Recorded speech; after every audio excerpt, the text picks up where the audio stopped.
esto nos lleva necesariamente a plantear algunas tareas inmediatas. Está todo el proceso de la confluencia, que significa constituir comités, actualizarlos, en fin. Pero hay un segundo punto, ¿no?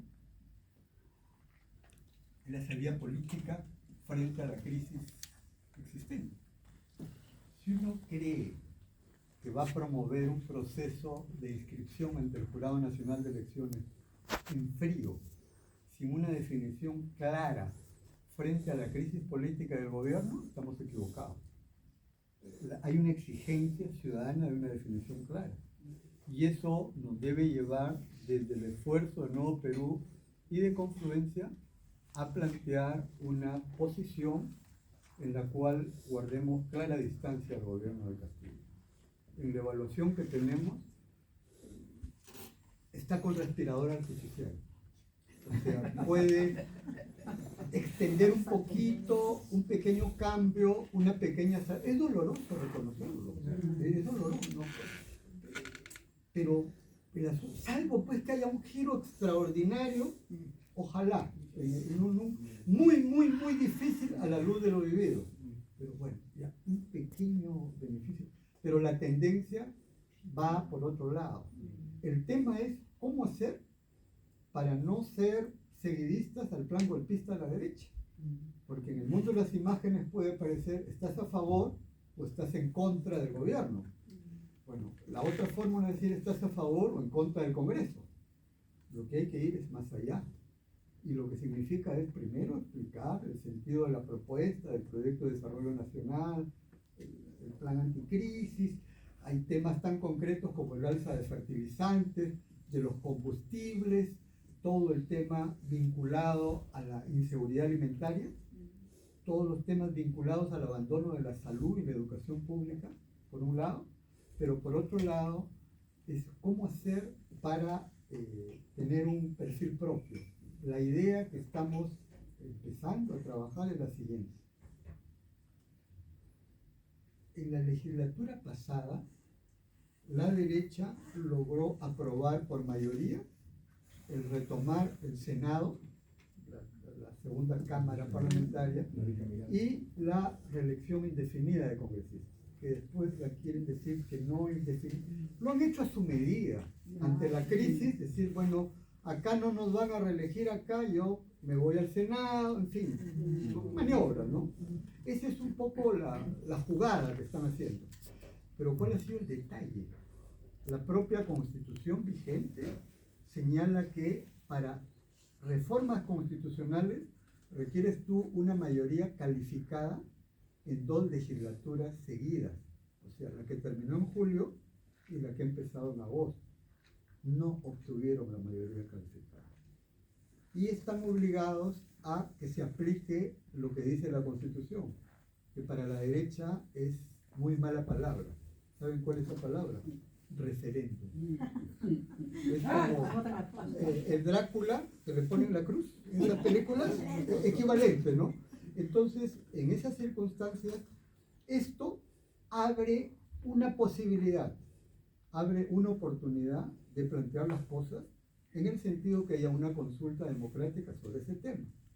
La pregunta de sentido común es la siguiente. Si se abre esa posibilidad, tratemos los otros temas, 2 temas. Uno, el tema Congreso-Gobierno, adelanto, elecciones, etc. Bueno, que no lo decida ningún político, ni el Congreso ni el Gobierno, que ya se decidió en referéndum. Y el cuarto tema, el tema constitucional. ¿Vamos a una asamblea constituyente, sí o no? Se consulte. Ganamos, ganamos, perdemos, perdemos. Estamos en democracia. Pero el pueblo es el soberano, poder ciudadano. Dicho de manera sintética, que abrir un camino de ese tipo no va a ser sencillo. La derecha se opone, el gobierno se opone y parte de la izquierda también se opone. Pero las grandes gestas en la historia a veces tienen que ver con la fuerza de la iniciativa, del mensaje, de la amplitud y lo que construye. Estamos en eso. Esto no creo que sea cuestión. Probablemente esto podría procesarse en el transcurso del próximo año. De acá a fin de año acaban de censurar al ministro de Vivienda, que literalmente, perdón, de transporte, que había estado en vivienda casi todo el tiempo, y probablemente se den otros casos. Lo de Dina Boluarte, vicepresidenta, según me han informado hace unas horas por WhatsApp, es cuestión de semanas. Y no van a tener escrúpulos en pisotear leyes, procesos. No hay escrúpulos, no se guardan las formas, es el atropello, la prepotencia permanente. Y por otro lado viene la respuesta en el sentido de cooptar a determinados congresistas de Acción Popular. Entonces, ¿el mensaje cuál es? Hay nuevo presidente de Congreso, han censurado a uno de los ministros, uno de los pocos que se mantuvo de comienzo, pero ni el Congreso ni el gobierno están en la capacidad de resolver la crisis. Tenemos que generar un espacio mayor. Probablemente eso implique diálogos múltiples, etcétera. Estamos todavía, yo creo, en una primera etapa de eso. Si alguien cree, ese es un tema de desenlace final en octubre, no. Va a haber marchas, contramarchas, un proceso bastante complejo, ¿no?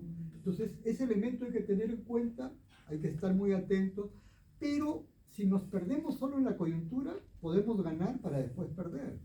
Nuestra perspectiva, nuestro camino es afirmar un proyecto de desarrollo nacional, un programa de cambios con una economía de desarrollo de fuerzas productivas, una economía diversificada, con un Estado descentralizado, social, democrático, participativo, un país ambientalmente sostenible, un país que represente la diversidad cultural, que supere la precariedad, y ahí vienen los temas de unidad que he explicado.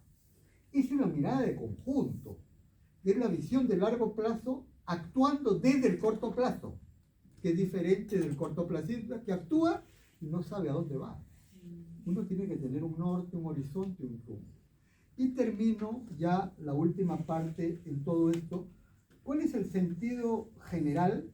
Yo diría el sentido general del país y el sentido de la vida en el Perú y de los peruanos y peruanas más allá de no vivir ahí. Hay un libro de un pastor presbiteriano que se llama John Mackay, en cuyo colegio que fundó José Carlos Mariátegui puso a sus hijos, como un dato importante. Estoy hablando de hace un siglo. Uno de sus libros más importantes se llama El sentido de la vida. Y hay una parte que dice, ¿cuál es la profesión más importante? Abogado, ingeniero, médico, economista, arquitecto, bueno, todas las profesiones. Y él dice, algunos empiezan a responder tal o cual. Su respuesta es ninguna. ¿Cuál es la profesión más importante? Es la de ser hombre o mujer, con equidad de género, que significa el sentido de civilización y no barbarie, el sentido de combinar el ser social, lo colectivo, con el ser individual. Recogiendo todo esto, yo quiero terminar con cosas muy puntuales de reflexión. Lo primero es que no desesperes, haz lo que puedas, con lo que tengas, estés donde estés. Lo dijo Theodore Roosevelt, el fundador de los Estados Unidos, no el de la Guerra Mundial, sino en el cual dice, tu punto de partida es tu realidad, que tienes que transformarla. Una segunda reflexión es la de Vladimir Ilich Ulyanov Lenin, que planteaba lo que es una consigna fundamental y una consigna de acción. La consigna fundamental es la que te orienta, es la estrategia, la estratégica, la de propaganda. La consigna de acción es la inmediata, la movilizadora. Pero la movilizadora tiene sentido en tanto tengas una direccionalidad. Y eso tiene que ver con el tema de la discusión constituyente ahora. El tema constituyente es un tema de consigna de propaganda que depende de la fuerza de la ciudadanía del pueblo que pase a ser una consigna de acción. No es mecánico, y la construcción de un nuevo Estado, una economía similar. Y hay que tenerlo presente porque se confunden los planos y se cae en el voluntarismo de todo ahora, o decir, bueno, no puedo hacer nada, ¿no? Lo tercero es una reflexión, no podía ser de otra manera, estando acá en Suecia, espero pronunciarlo bien, Olof Palme, el primer ministro, quien señaló que los derechos en la democracia no están reservados para un grupo selecto de la sociedad, sino son los derechos de la sociedad. O sea, el sentido de que la conducción de un Estado tiene sentido en tanto involucra al conjunto y que los derechos lleguen para todos. Yo no tengo necesidad de decirles más, ustedes conocen mejor que yo y el rol que cumplió dentro de una posición avanzada en el marco de la socialdemocracia y como un líder, un estadista, ¿no? La cuarta reflexión tiene que ver con contra quiénes luchamos. Hay un texto de Jorge Basadre de 1944, La promesa de la vida peruana, y en el texto, en la parte final, dice más o menos así: tenemos que luchar contra los podridos, los incendiados y los congelados. El año 1944, hace casi 80 años. Yo he hecho un estudio para poder identificar quiénes son los podridos, los incendiados y los congelados del siglo XXI. ¿Quiénes son los podridos? Son los corruptos en todas sus manifestaciones. Y la corrupción es el problema número uno del Perú. Lo segundo, ¿quiénes son los incendiados? Aquellos que ya gobernaron, que han fracasado.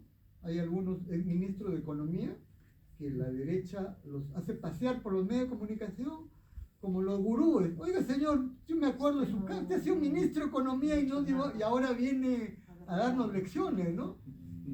No, son los que se han quedado, digamos,